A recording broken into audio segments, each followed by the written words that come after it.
Mesdames, Messieurs, bonjour et bienvenue sur notre chaîne YouTube. Ici nous vous donnons la clé, alors si vous êtes nouveau, abonnez-vous et cliquez sur la cloche de notification pour ne plus rien manquer. Cela fait, on peut commencer. Retour de Guillaume Soro. Le Burkina Faso est-il en train de montrer la voie à Ouattara? Dans 24 heures, doit se dérouler au palais présidentiel de Kosiam, à Ouagadougou, une rencontre historique entre 4 éminentes personnalités de l'histoire politique du Burkina Faso.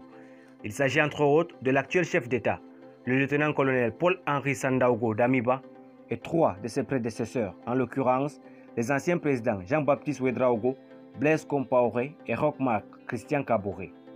Au-delà de l'enjeu d'unité nationale autour de la lutte contre le terrorisme brandi pour l'organisation de cette rencontre, ce sommet quadripartite offre un modèle révolutionnaire de réconciliation nationale dans les pays africains où la chasse aux opposants et aux prédécesseurs s'est érigée en tradition politique. Enfin, ces différentes personnalités auront l'occasion d'évacuer leurs différends dans l'intérêt supérieur de la nation burkinabé, bien qu'entre eux se soient émissées les armes. Pour rappel, Jean-Baptiste Ouédraogo, ancien président de la Haute-Volta, du 7 novembre 1982 au 4 août 1984, fut renversé par un putsch du Comité national révolutionnaire CNR, mené par le binôme Thomas Sankara et Blaise Compaoré.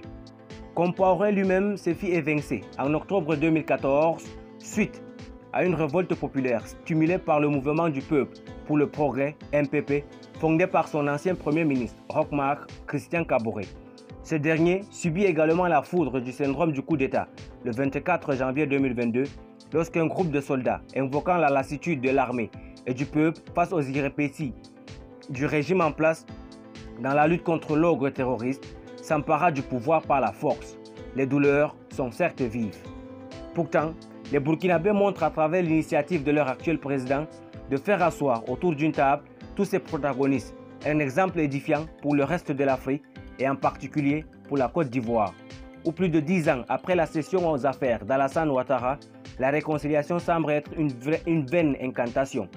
Outre les poursuites judiciaires pendant sur les anciens présidents, Laurent Gbagbo, condamné à 20 ans de prison pour crise économique, et Henri Konan Bédié, menacé d'une procédure pénale pour sa présumée responsabilité dans la crise électorale de 2020, le cas Soro demeure l'illustration parfaite de la gabegie politique dont le pays aurait pu se faire l'économie.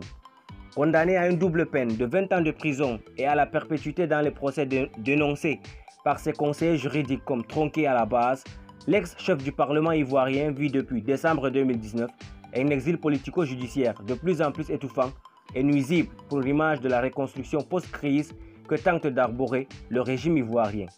Le 14 juillet est prévu à Abidjan une rencontre tripartite entre Alassane Ouattara et ses 2 prédécesseurs, tous les 3 présentés comme les ténors de la sphère politique ivoirienne au devant de la scène depuis la disparition en 1993 de Félix Houphouët-Boigny. Une insu concrète sur le cas Guillaume Soro serait rassurante pour l'opinion publique ivoirienne, ce d'autant plus que l'ancien Premier ministre et leader de la génération Peuple Solidaire GPS demeure un acteur clé du microcosme politique ivoirien. Merci pour votre aimable attention. Si vous êtes nouveau, n'oubliez pas de cliquer sur la cloche de notification et de vous abonner à la chaîne. Merci et à très bientôt pour une nouvelle vidéo.